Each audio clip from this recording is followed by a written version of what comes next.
nesse versículo, nesses dois versículos de Colossenses, tem muita revelação da parte de Deus dada a Paulo com relação ao mistério da salvação. Se fôssemos resumir o mistério de Deus, esses dois versículos seriam suficientes. O primeiro é que Cristo, Deus, através da morte de Cristo, ele rasgou a cédula, riscou a cédula que era contra nós, dentro das suas ordenanças, e tirou-a no meio e a cravou na cruz. Ou seja, nesse sentido, o que é que Paulo está dizendo aqui? Que havia uma dívida, essa cédula em grego significa o quê? Significa um papel, um documento que estava ali escrito, era uma cédula, que estava escrito ali todos os nossos pecados, todas as nossas dívidas diante de Deus. Então o que ele fez? Ele apagou essa cédula. Ele pegou e riscou, apagou, rasgou. Era uma dívida que tínhamos. Imagina um cartório que você mesmo, e no original,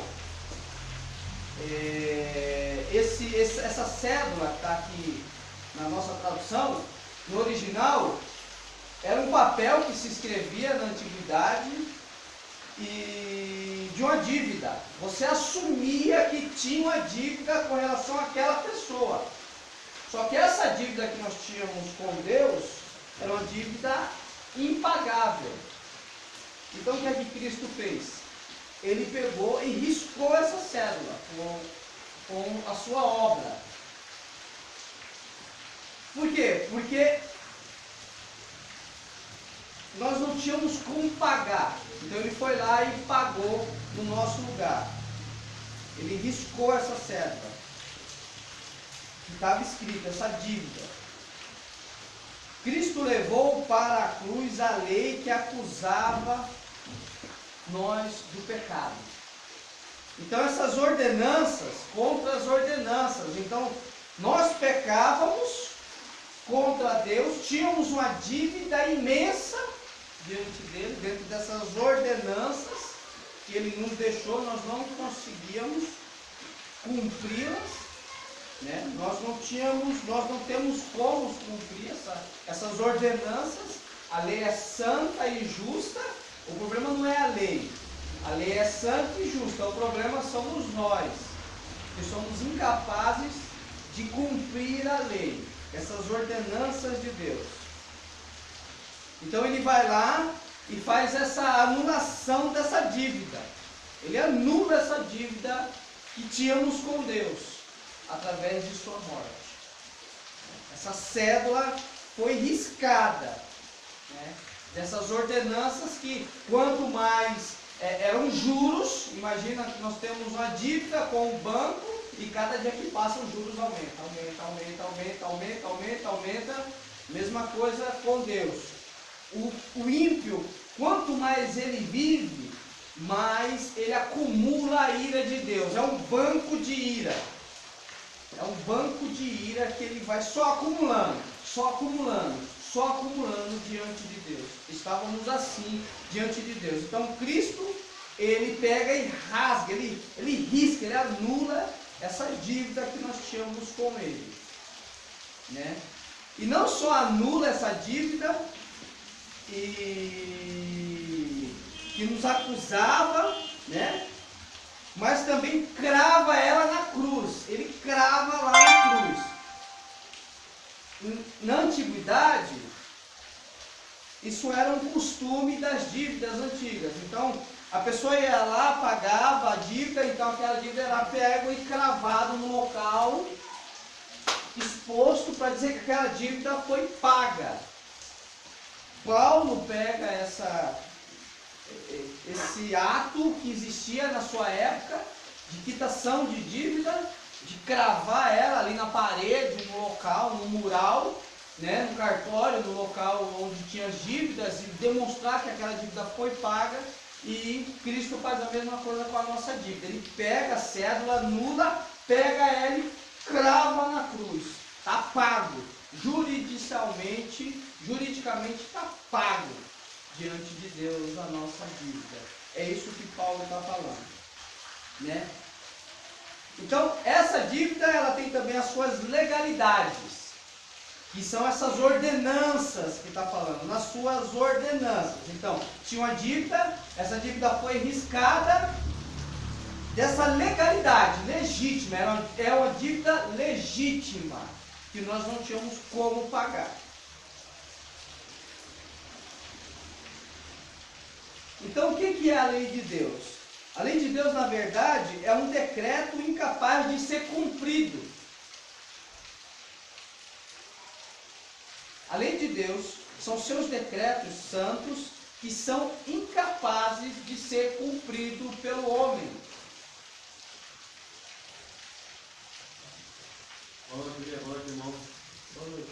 Pai, eu não correria, irmão. Você não dá desculpa aí que eu não estou participando, que eu estou numa tarefada, que é para lá e para cá, e não para. Tá? Mas vamos lá, ano que vem a gente vai se agendar melhor. Nós nem arrumei hoje. Tá? Mas cadê o rapaz, irmão? Foi embora. Volta. Então,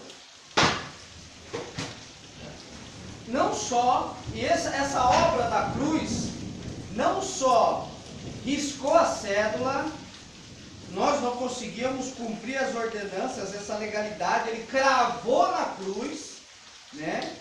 Pegou a cédula lá e cravou, está pago, como sinônimo de pago. Né? É uma lei legal, é de Deus, é legal. Os decretos de Deus são incapazes de ser cumpridos pelo homem. Né? Mas não só isso, Cristo também anulou a lei como meio de salvação. E aí nós temos que entender, a lei não foi anulada na sua forma, na sua composição, mas como meio de salvação ela foi anulada. Porque a lei foi colocada para expor o pecado, mas sendo ela cumprida, o homem pode ser salvo, porque a lei é santa e justa. Se o homem viver pela lei, ele é salvo. O problema é que o homem não consegue viver pela lei, porque o homem é pecador, é injusto, é impuro, está no estado caído, mas a lei do Senhor é santa e justa. Se o homem conseguisse ser salvo pela lei, Cristo não precisava ter vindo. Então, Cristo também anula a lei como meio de salvação e estabelece a graça. E aí é onde entra essa salvação pelos méritos de Cristo. Somos Cristos. Não depende do homem. Não depende, não é 99,9% de Cristo e 0,001% nosso, não. É 100% a obra de Cristo. Somente Cristo. Cristo é o suficiente para nos preencher e para nos conduzir até Deus, Pai. Por isso que é graça, favor imerecido. Era uma dívida, que tínhamos uma dívida legal, que não conseguíamos cumprir, cada dia ela só aumentava. Cristo foi lá, riscou essa cédula e ainda cravou na cruz. E anulou a lei como meio de salvação. E estabeleceu a graça maravilhosa. A salvação pela fé nele. E aí, por isso que é um versículo muito rico, porque ele expõe toda a obra da salvação. Ele expõe de forma muito resumida, né, toda a obra da salvação. E no versículo 15 15 diz assim: e não só, querida, a morte de Cristo fez isso, mas a morte de Cristo também despojou os principados e potestades, os expôs publicamente, e deles triunfou em si mesmo. Ele triunfou, ele expôs, ele despojou. Não tem aquela passagem de Cristo que ele diz assim, que o valente, ele só sai da casa, ou tem que chegar um outro valente invadindo, não tem aquela parábola que ele fala de Satanás? Tinha um valente e ele teve que entrar na casa do valente para despojar o valente. Então foi isso que Cristo fez, ele despojou, ele desarmou o inferno.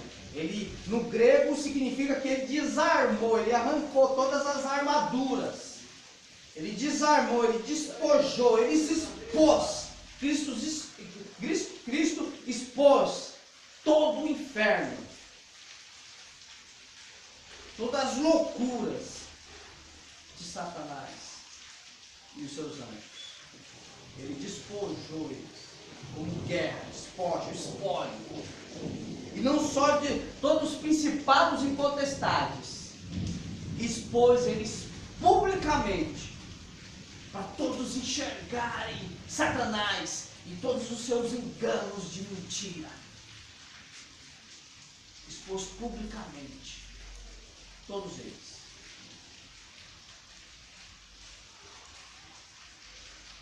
Todas as suas mentiras.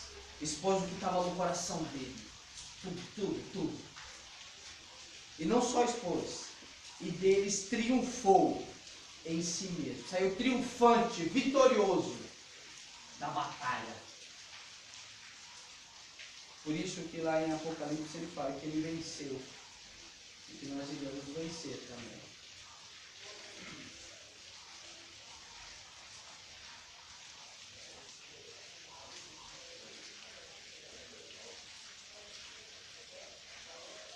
Desta forma, Cristo triunfou sobre o pecado, sobre a morte, sobre Satanás e todas as potestades, e cumpriu toda a lei. Essa é a obra da cruz. E são contra essas verdades que o diabo, que os inimigos da cruz de Cristo lutam contra.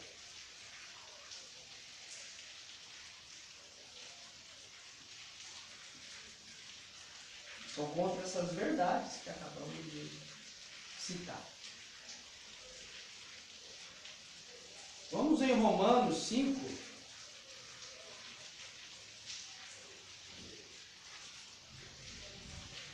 Do 10 ao 11.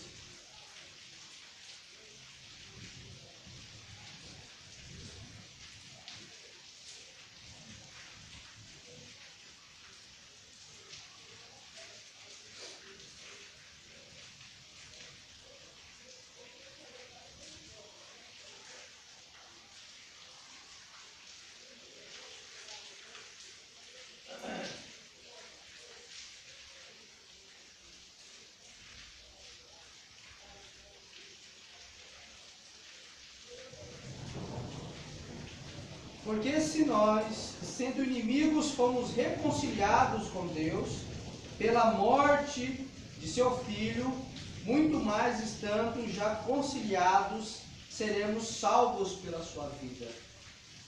E não somente isto, mas também nos gloriamos em Deus, por nosso Senhor Jesus Cristo, pelo qual agora alcançamos a reconciliação.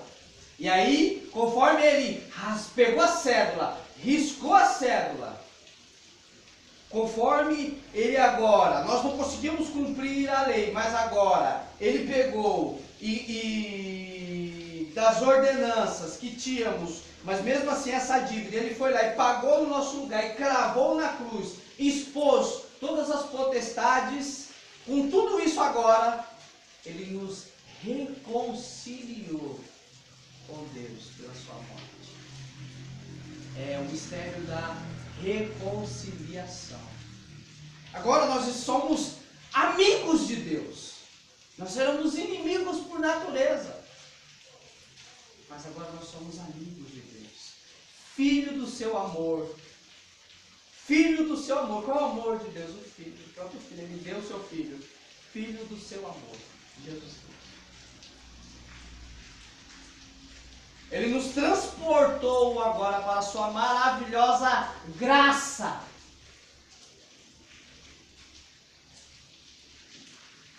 Favor imerecido.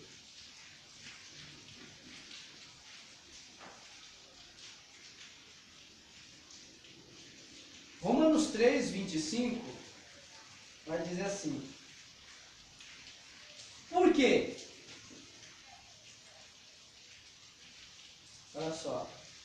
Ao qual Deus propôs para propiciação pela fé no seu sangue, para demonstrar a sua justiça, pela remissão dos pecados, dantes cometidos sob a paciência de Deus. Então, ele nos reconciliou, ele se propôs, eu vou ler outra tradução aqui, diz assim, ao qual Deus fez um assento de misericórdia, que é reconciliação ou propiciação. Ele nos reconciliou através de quê? Pela fé. Em quê? No seu sangue. Pela sua morte. Ele nos reconciliou pela morte dele. É aí onde descansa a reconciliação. Para mostrar a sua justiça pela remissão dos pecados. Mostrar a sua justiça pela remissão. A justiça de Deus é mostrada quando ele redime o pecador, resgata ele. Dantes cometidos sob a paciência de Deus. Agora, o que isso quer dizer? Segundo Coríntios 5, 19.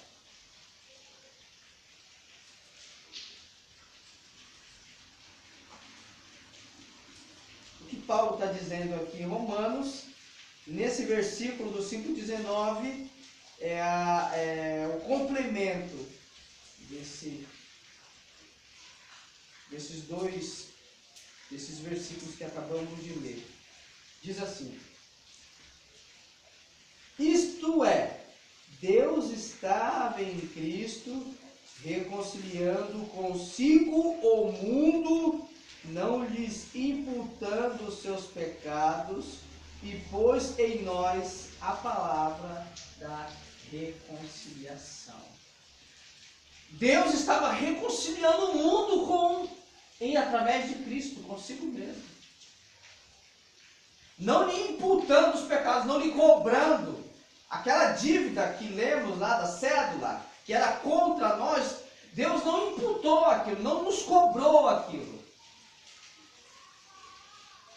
Porque era uma dívida impagável.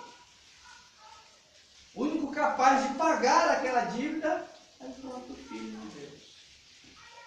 Então, através de Cristo, Deus estava conciliando consigo o mundo, trazendo de volta para aquela origem principal do seu projeto, que Satanás achava que iria embargar, transtornar através da queda de Adão. Mas, na verdade, Deus permitiu, em seus decretos eternos, não só uma permissão passiva, mas ativa, não que Deus participe do pecado, mas decretou o pecado, decretou que fosse daquela forma, ele não quis dar graça àqueles que se rebelaram contra Deus, por isso que tem os anjos escolhidos de Deus. Agora, como é essa escolha de Deus, nós não sabemos. A palavra de Deus diz que o que é revelado é para nós e o que é oculto é de Deus. Então nós sabemos o que é revelado. A única coisa que a palavra de Deus fala é que tem os anjos escolhidos. Esses anjos escolhidos foram os que não se revelaram contra Deus. Né? Então aqui é só uma introdução. Na verdade, tudo isso é só uma introdução. Uma introdução, porque o tema são os inimigos da cruz de Cristo. Porém, nós primeiro nós vimos o que é a cruz de Cristo. Qual é o peso que tem a morte de Cristo? O que significa a morte de Cristo? E por que Satanás luta contra a cruz de Cristo? E quem são os inimigos da cruz de Cristo? Aí é onde nós vamos entrar agora. Né?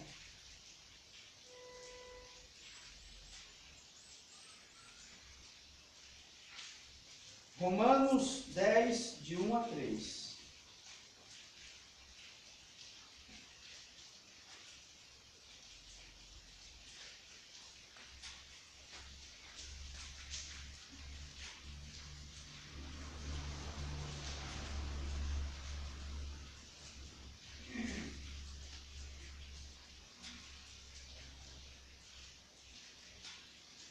Irmãos, o bom desejo do meu coração e a oração de Deus por Israel e para a sua salvação, porque lhes dou testemunho de que tem zelo de Deus, mas não com entendimento.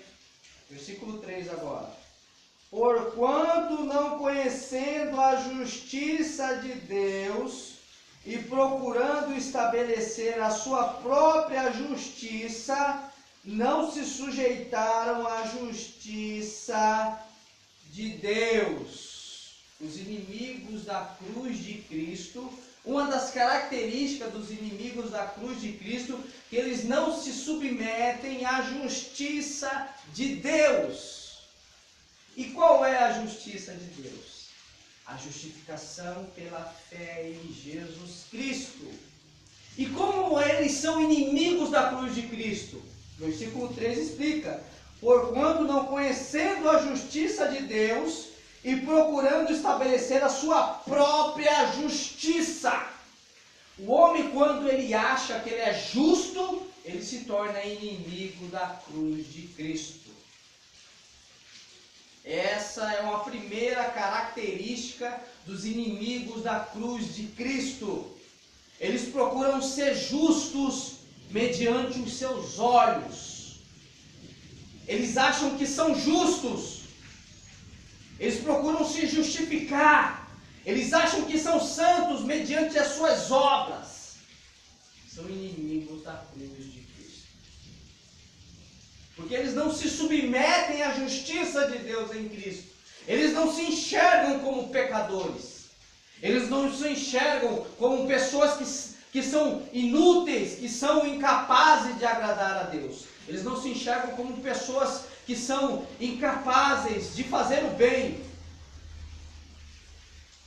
que necessitam da graça, da única suficiência do sacrifício de Cristo para ser salvo. Eles acham que têm participação na salvação. São inimigos da cruz de Cristo. Invalidam a obra de Cristo. Eles acham que podem, em algumas porcentagens, ter participação na sua salvação. Inimigos da cruz de Cristo. Agora pega o meio religioso agora, cristão, supostamente cristão, evangélico. E agora olha o tanto de inimigos da cruz de Cristo que estão aí espalhados. Que acham que são santos, que são justos, que se colocam na base da sua justiça, no legalismo religioso. Todos são inimigos da cruz de Cristo. Porque não se submete à justiça de Deus, Cristo crucificado. E se coloca na base da sua própria justiça, que nem esses israelitas aqui se tornaram inimigos de Deus. Eles tinham zelo. versículo anterior que o quê? Eles tinham zelo, porque eles dão testemunho de que tem zelo. Tem zelo. Eles acham que estão agradando a Deus, eles acham que eles têm zelo, mas não, sem entendimento, eles não entenderam o Evangelho. E aí Paulo explica no versículo 3, por quê? Porque eles se procuraram se colocar na base da sua justiça própria. Eles não aceitaram a justiça de Deus em Cristo. Eles se colocaram na base da sua própria justiça e se tornaram inimigos da cruz de Cristo. Essa é uma das características dos inimigos da cruz de Cristo. E aí, eu vou fazer uma leitura rápida daquela passagem de São Mateus, que Cristo diz assim, olha o que os inimigos da cruz de Cristo fazem. Ai de vós, escribas e fariseus hipócritas, porque dais o dízimo da hortelã, do endro e do cominho, e desprezais o mais importante, e deixais os mais graves, da lei, o juízo, a misericórdia, a fé. Isto era necessário fazer, e não deixar omitir o outro. Você vê que eles dão ênfase naquilo que não tem importância a nada, mas aquilo que é importante para a salvação eles esquecem. Guias, condutores cegos, que coais um mosquito e engolis um camelo. Ai de vós, escribas e fariseus hipócritas, porque limpais o exterior do copo e do prato, mas do interior está cheio de roubo, rapina e de destemperança, iniquidade, tudo. Esse é o homem verdadeiro. Por isso que Paulo, nas cartas aos Romanos, fala: todos estão destituídos da glória de Deus. Esse estado é o estado do homem caído. Mas eles queriam ser justos, demonstrar pela sua face, pelas suas vestes longas, compridas, que eram justos. E eles são desmascarados por Jesus Cristo. Fariseus cegos, limpa primeiro o interior, que está de dentro do copo e do prato, para que também o exterior que está de fora fique limpo. Mas só quem pode limpar o exterior é Deus, o Espírito Santo. Por isso que Cristo falou a Nicodemos, o homem moral, o homem que conhecia a lei, o homem que poderia se colocar na base da sua justiça. Cristo não falou para ele, não, você vai ser salvo porque você é doutor da lei, conhece e pratica. Cristo falou o quê? Na verdade eu vos digo, se não nascerdes de novo, não herdarás o reino de Deus. Necessário é nascer de novo, nascer do Espírito, verdadeiramente ser um cristão verdadeiro, não um religioso, não só um religioso, um devoto de uma religião.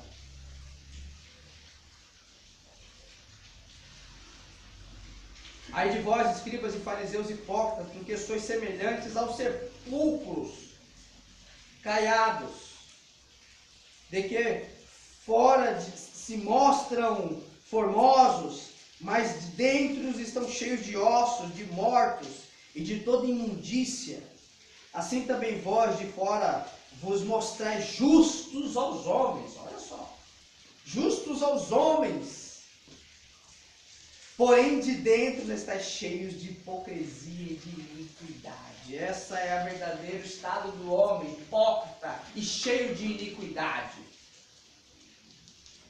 Se não te passar pelo novo nascimento e ser transformado gradativamente, de valor em valor, é apenas um sepulcro caiado. Inimigos da cruz de Cristo. São justos aos olhos dos homens.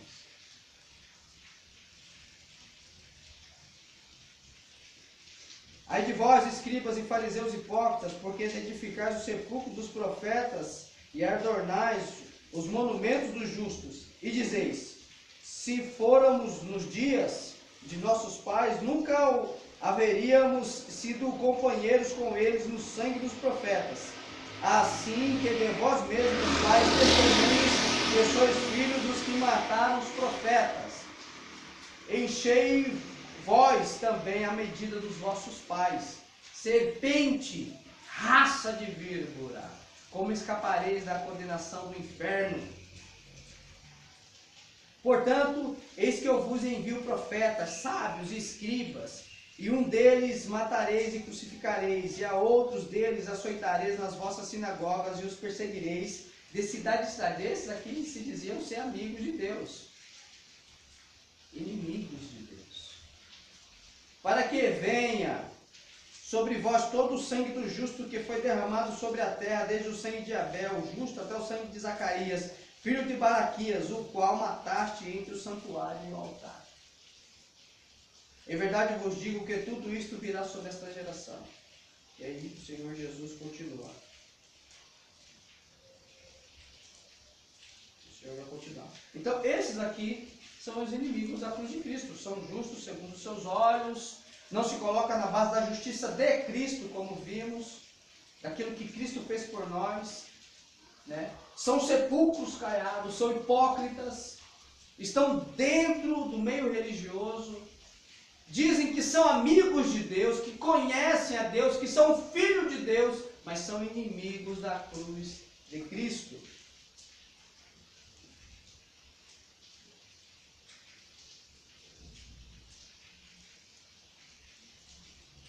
Com relação a esse mistério, Paulo chama de mistério do endurecimento de Israel. Paulo diz assim, Romanos 30, diz assim, eu vou dar uma lida para dar uma adiantada.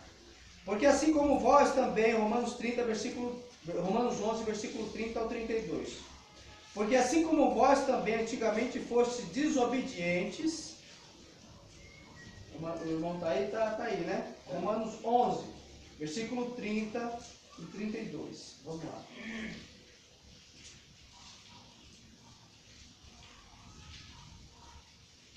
Porque assim como vós também antigamente fostes desobedientes a Deus, mas agora alcançaste misericórdia pela desobediência deles, dos israelitas. Assim também estes agora foram desobedientes para também alcançarem misericórdia pela misericórdia a vós demonstrada. Agora o versículo 32, esse mistério de misericórdia de Deus. Porque Deus encerrou a todos debaixo da desobediência, para com todos usar de misericórdia. Se não se colocar, se não se submeter ou a cabeça, como Paulo chama, Cristo a cabeça de toda potestade, de todos os principados, que é reinos, que é tronos, da igreja, cabeça da igreja, se não se submeter a Cristo, que é a cabeça, está fora da salvação. Porque Deus colocou de todos debaixo da condenação, debaixo do pecado, para usar de misericórdia com todos. Somos Cristos. Somente Cristo pode salvar o homem.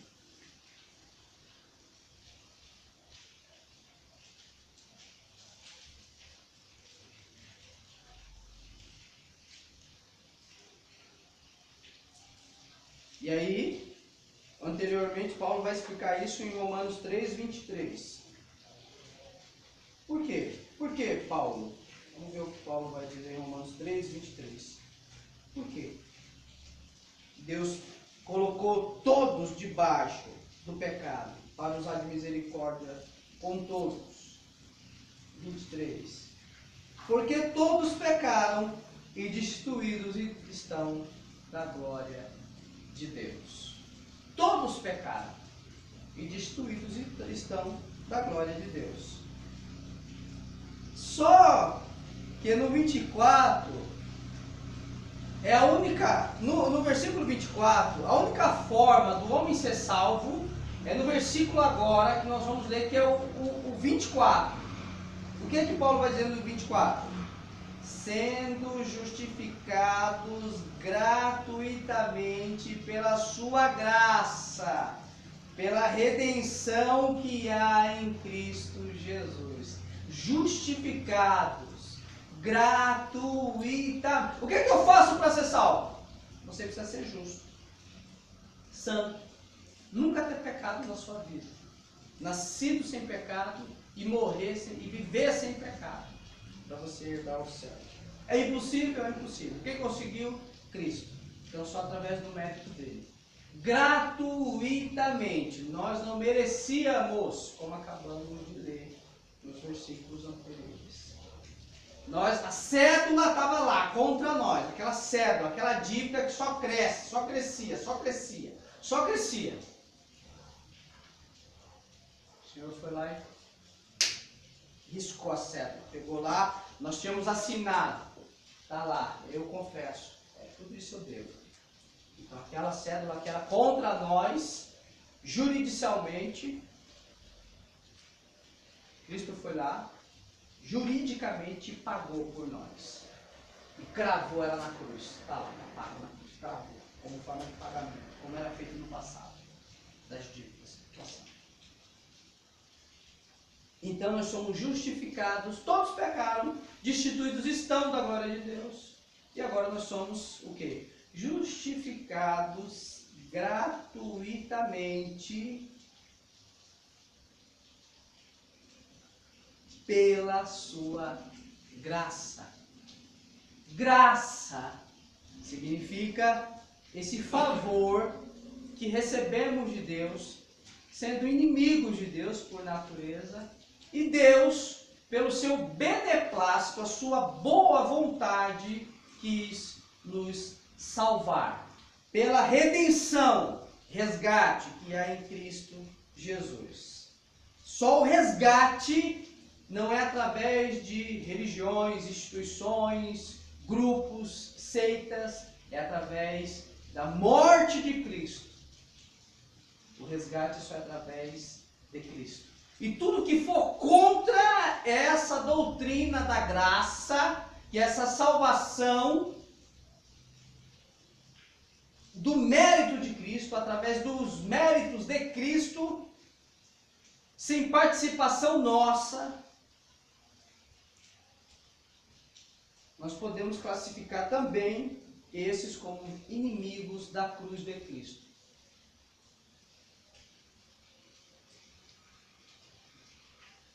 Ou seja, qualquer indivíduo que acha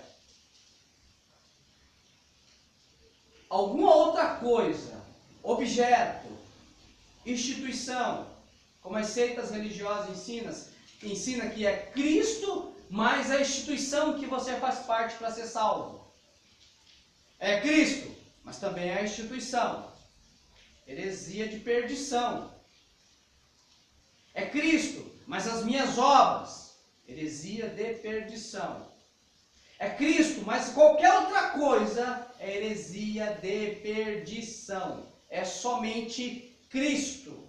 Só há salvação em Cristo. Fora de Cristo não há salvação.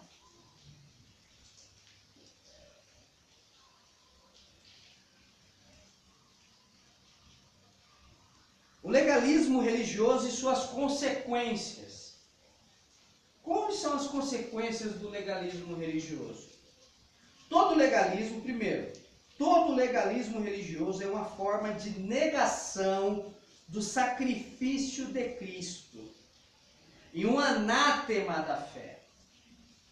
Todo legalismo religioso é uma negação do sacrifício de Cristo, inimigos da cruz de Cristo. Você tem que andar assim, você tem que se vestir assim, você tem que fazer a barba, você tem que fazer isso. Todo esse legalismo religioso é uma negação do sacrifício de Cristo na cruz.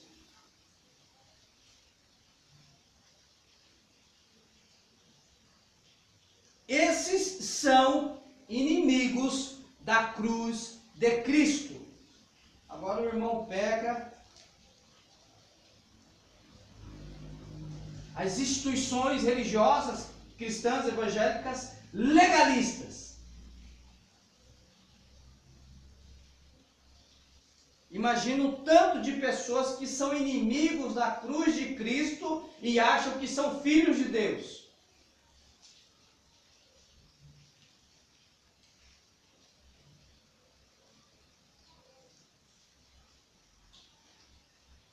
Colossenses 2, para a gente ter base bíblica, vamos em Colossenses 2, 18.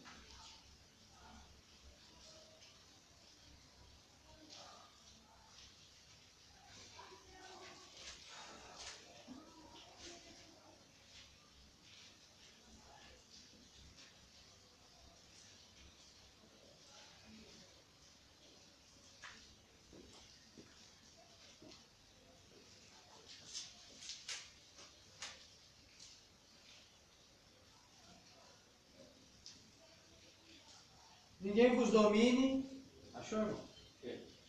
Ninguém vos domine a seu bel prazer, com pretexto de humildade e culto dos anjos, metendo-se em coisas,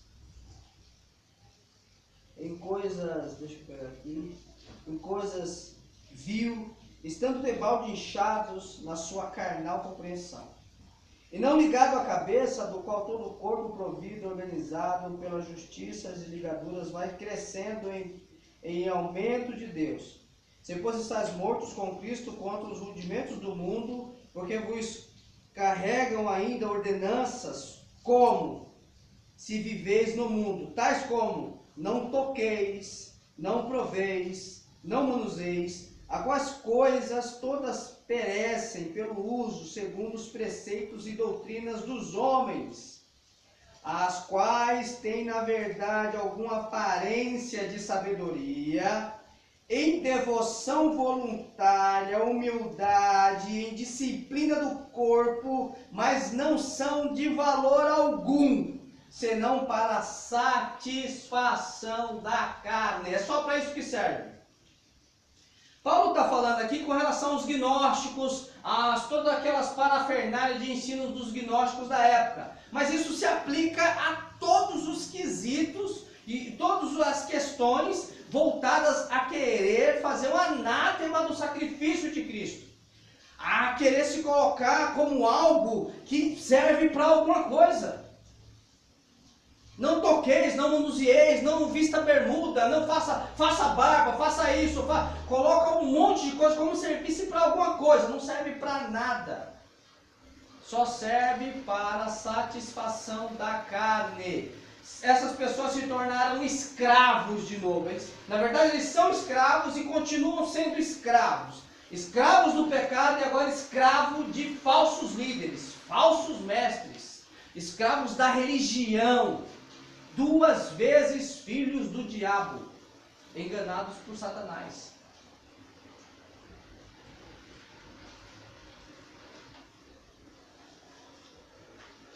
Mateus 23, 15.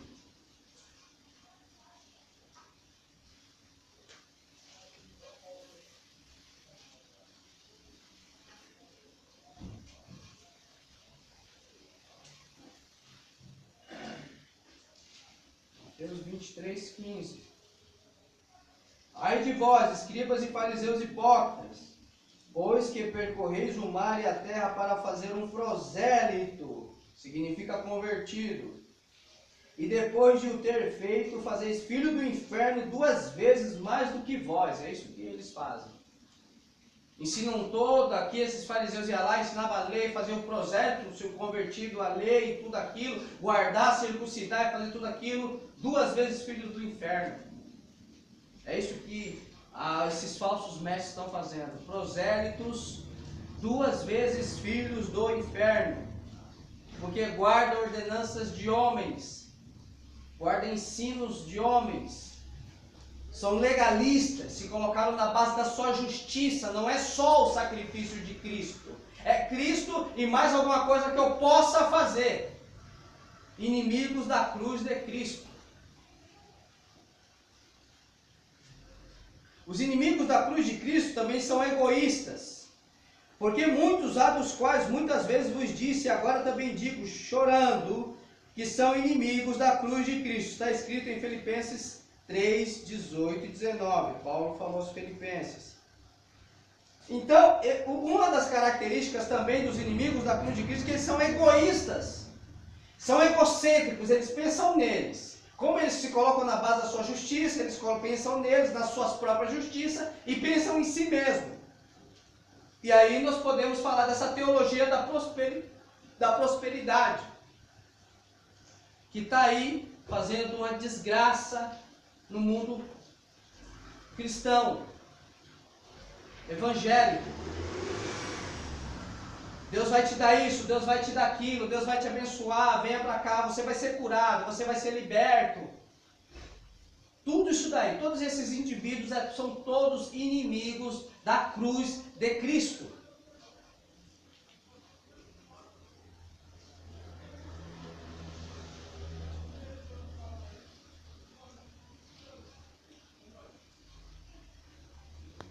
Será que é isso mesmo? Será que eu pensar no mundo, querer o mundo, querer prosperidade, querer as coisas dessa vida, querer cura, milagre, prodígios, todas essas coisas, será que se eu faço isso, eu sou inimigo da cruz de Cristo? Vamos em 1 João, Evangelho de João, 1 João 2, capítulo 2, do 15 ao 16.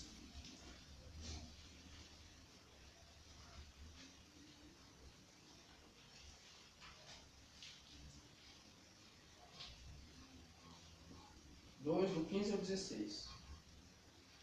Não ameis o mundo, nem o que no mundo há. Se alguém ama o mundo, o amor do Pai não está nele. Se a pessoa vai à procura de prosperidade, das coisas dessa vida, ela ama o mundo. Porque tudo que há no mundo, a concupiscência da carne, a concupiscência dos olhos e a soberba da vida não é do Pai, mas do mundo. Então, quem ama o mundo não pode estar com Deus. E se pregam no nome de Deus, pregando o mundo, são inimigos da cruz de Cristo. Os inimigos da cruz de Cristo parecem estar promovendo o Evangelho. Como te roguei quando parti para a Macedônia que ficasses em Éfeso para advertirdes alguns que não ensinassem outra doutrina. 1 Timóteo 1,3, está escrito. Estais, pois, firmes na liberdade com que Cristo vos libertou, e não os torneis a embaraçar-vos, meter-vos, quer dizer, debaixo de jugo de servidão. Eis que eu, Paulo, vos digo que vos deixar de circuncidar, se deixar de circuncidar, Cristo de nada vos aproveitará. Se a pessoa se coloca na base da sua justiça, o que era a circuncisão? Essa carta é escrita aos Gálatas, está escrito na carta aos Gálatas, capítulo 5, do versículo 1 ao 5. O que é que Paulo está dizendo aqui no versículo 2? Se vos deixar de circuncidar, guardar a lei, se colocar na base da sua justiça, de Cristo de nada vos aproveitará. Ou seja, nada, o sacrifício de Cristo para vocês não vai adiantar de nada. Vocês vão fazer um anátema da fé. Se vocês acharem que vocês podem ser salvos mediante as suas obras, mediante aquilo que você faz, mediante aquilo que você pode fazer, você está fazendo anátema da fé. De nada vai aproveitar o sacrifício de Cristo para você. E aí ele vai continuar dizendo: e de novo protesto a todo homem que se deixar circuncidar, que está obrigado a guardar toda a lei. Aí ele vai continuar: separados estáis de Cristo. Se a pessoa se coloca na base da sua justiça, no legalismo religioso, ele está separado de Cristo. E ele vai continuar: vós os que vos justificais pela lei. Quando eu me coloco na base da minha justiça e quero ser justo mediante os meus olhos, eu sou bonzinho, eu faço isso, por isso eu mereço ir para o céu. Vocês acham que vocês vão ser salvos pela lei? Olha o que Paulo fala: da graça tendes caído, caiu da graça. O que significa cair da graça? Significa que o sacrifício de Cristo já não serve para nada para ele. A graça, que é o favor imerecido de Cristo, o favor imerecido, concebido por Deus através da morte de Cristo, como lemos lá no início, para ele não serviu de nada. Ele caiu da graça. Isso é cair da graça. Não serve para nada, porque ele acha que ele tem participação na salvação. Se ele tem participação na salvação, já não é mais graça. Porque se fosse, já não é mais graça. Paulo fala isso aos romanos. Já não é mais graça. Se é pela lei, não é mais graça.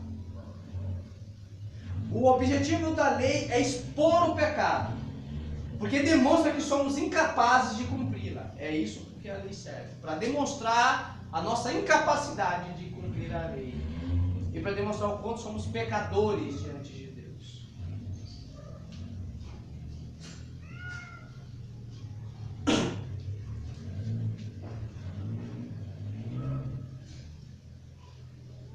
Só que no versículo 5 dos Gálatas, versículo 5 dos Gálatas é a nossa grande esperança. É aonde descansa toda a nossa esperança.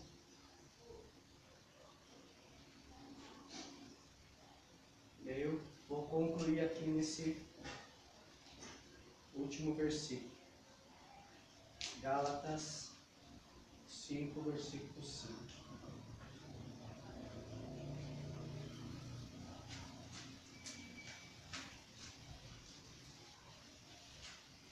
Qual é a esperança do verdadeiro cristão? Versículo 5. Porque nós, pelo Espírito da fé, aguardamos a esperança da justiça.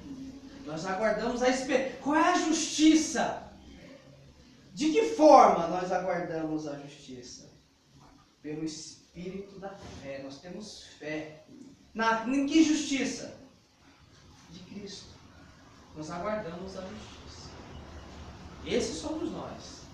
Paulo demonstra os que caíram da graça, aqueles que se desvirtuaram, que caíram, que nunca foram verdadeiros cristãos, que se deixaram circuncidar, se colocaram na base da sua justiça própria, que querem ser justos mediante seus próprios olhos. Mas ele aqui, nesse versículo, ele expõe qual é a nossa verdadeira esperança. Pelo Espírito da fé, guardamos a esperança da justiça. Nós esperamos a justiça do justo, que nos justificou gratuitamente pela sua graça, quando ele pega a cédula que era contra nós e risca e crava na cruz. Pagou a nossa dívida e nos reconciliou com Deus através da sua morte. Somente Cristo na nossa vida. Vamos orar a Deus e agradecer, irmão.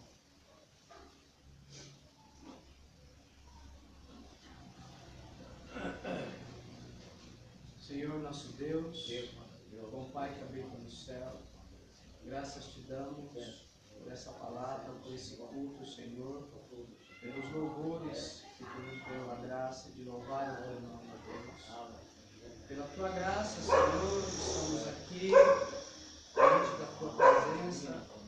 Pela tua graça, Senhor, nós andamos. Pela tua graça, pela tua rica misericórdia, Senhor, nós vivemos, ó Deus.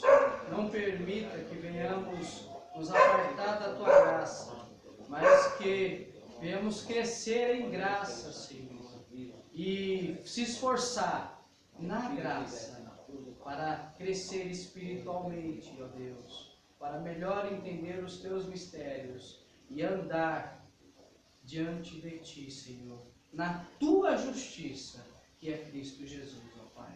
Graças te damos por tudo, em nome de Jesus. Amém.